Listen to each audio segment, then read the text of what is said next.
അസ്സലാമു അലൈക്കും. വയനാട്ടിലെ അതിപ്രശസ്തമായ കുറുവ ദ്വീപ് സന്ദർശിക്കുന്നതിനു വേണ്ടിയാണ് ഞങ്ങളുടെ ഈ യാത്ര.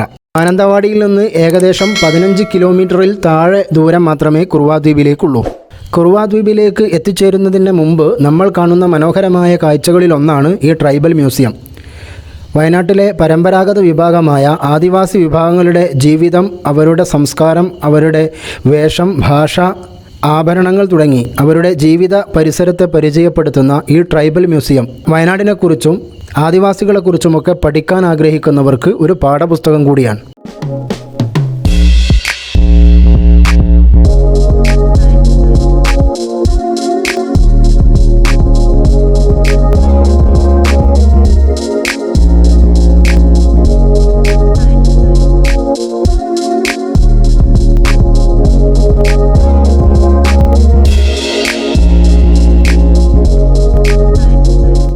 അങ്ങനെ ഞങ്ങൾ കുറുവ ദ്വീപിലേക്ക് എത്തിച്ചേർന്നു. ആളൊഴിഞ്ഞ പാർക്കിംഗ് സ്ഥലത്ത് ഞങ്ങൾ വാഹനം പാർക്ക് ചെയ്തപ്പോൾ ചങ്ങാട സവാരി ലഭ്യമാണ്, ബാംബു റാഫ്റ്റിംഗ് ഈസ് അവൈലബിൾ എന്ന ബോർഡാണ് ഞങ്ങൾക്ക് കാണാൻ കഴിഞ്ഞത്. 2 പേർക്ക് 150 രൂപയും 5 പേരടങ്ങുന്ന ഒരു സംഘത്തിന് 300 രൂപയുമാണ് ചങ്ങാട സവാരിക്കുള്ള ഇവിടെ സ്വീകരിക്കുന്ന ഫീസ്.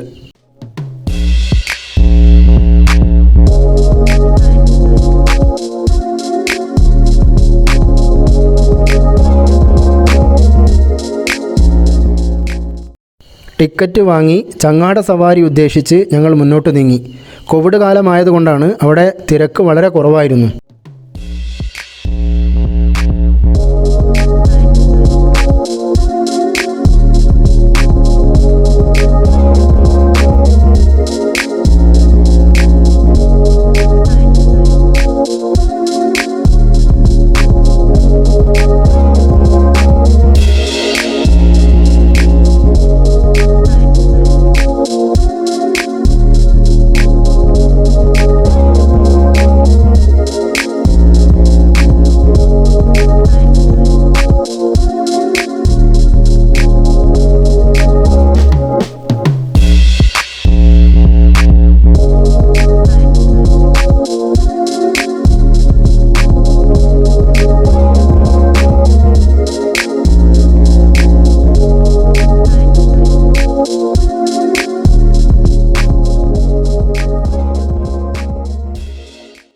ഇവിടെ നിന്നാണ് ഞങ്ങൾ ചങ്ങാട സവാരി ആരംഭിക്കുന്നത്.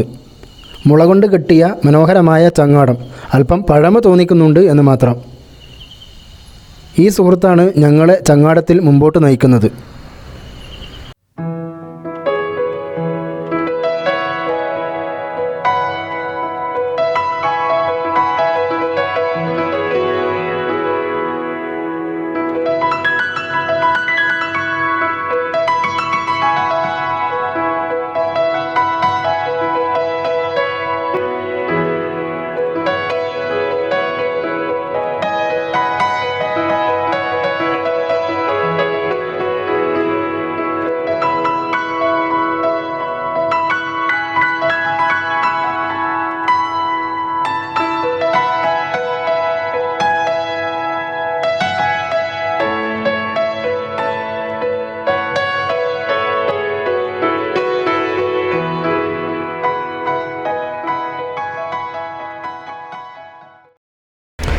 ഈ യാത്ര പറഞ്ഞറിയിക്കാൻ കഴിയാത്ത വല്ലാത്ത ഒരു അനുഭവമാണ്. കാരണം ശാന്തമായി ഒഴുകുന്ന പുഴയുടെ മീതെ ഈ വെള്ളത്തിനു മുകളിലൂടെയുള്ള പതുക്കെയുള്ള ഈ സഞ്ചാരം, പ്രകൃതിയുടെ എല്ലാ സൂക്ഷ്മാംശങ്ങളും ആസ്വദിച്ചുകൊണ്ട് നടത്തിയ യാത്ര, കുറേ വാനരന്മാരെയും പുഴയുടെ നടുവിൽ സ്ഥിതി ചെയ്യുന്ന മരങ്ങളുമൊക്കെ അത്യാകർഷണങ്ങളായിരുന്നു.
പുഴയുടെ മുകളിൽ മുഴുവൻ ഒരു വെള്ളപ്പൊടി പോലെ എന്തോ ഒന്ന് കാണപ്പെട്ടപ്പോൾ ഞങ്ങളെ നയിച്ചുകൊണ്ടിരിക്കുന്ന സുഹൃത്തിനോട് ഞങ്ങൾ അതിനെക്കുറിച്ച് കൗതുകപൂർവ്വം ചോദിച്ചു.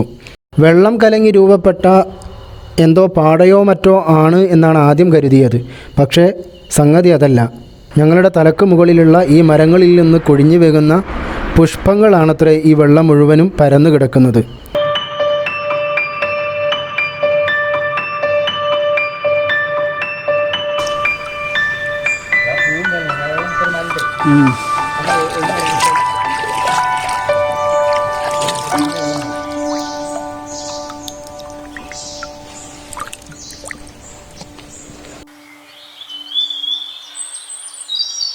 കബനി നദിയിലെ നദീതടത്തിൽ 950 ഏക്കർ വിസ്തീർണമുള്ള ഒരു ദ്വീപ് സമൂഹമാണ് കുറുവാ ദ്വീപ്.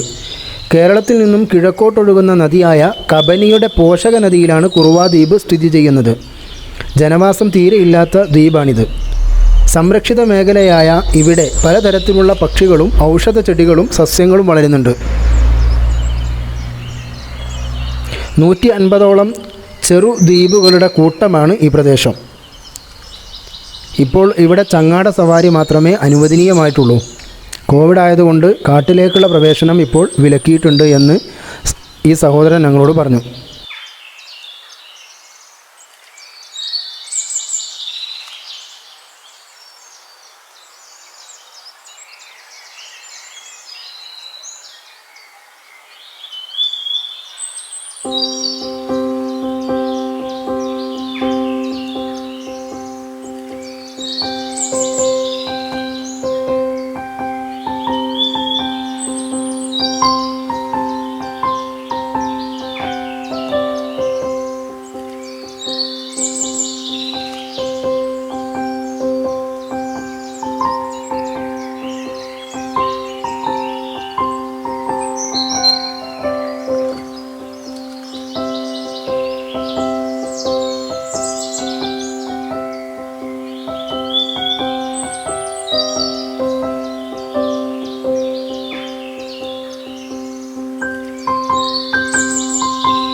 അയാൾ ഞങ്ങൾക്ക് വേണ്ടി മരത്തിൽ നിന്ന് പൂക്കൾ വെള്ളത്തിലേക്ക് വീഴുന്ന ആ മനോഹരമായ കാഴ്ച കാണിച്ചു തന്നു.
ഈ യാത്ര ഇവിടെ അവസാനിക്കുകയാണ്. ചെറുതെങ്കിലും ഈ മനോഹരമായ സായാഹ്നത്തിൻ്റെ ഈ അനുഭവം നിങ്ങളുമായി പങ്കുവെക്കണമെന്ന് തോന്നിയതുകൊണ്ടാണ് ഈ വീഡിയോ നിങ്ങളിലേക്ക് എത്തിച്ചത്. എൻ്റെ ചാനൽ ആദ്യമായി കാണുന്നവർ ദയവായി സബ്സ്ക്രൈബ് ചെയ്യുക, ലൈക്ക് ചെയ്യുക, ഷെയർ ചെയ്യുക. നിങ്ങളുടെ അഭിപ്രായങ്ങൾ കമൻറ്റുകൾ മുഖേന അറിയിക്കുക. അസ്സലാമു അലൈക്കും വറഹ്മത്തുള്ളാഹി തആല വബറകാതുഹു.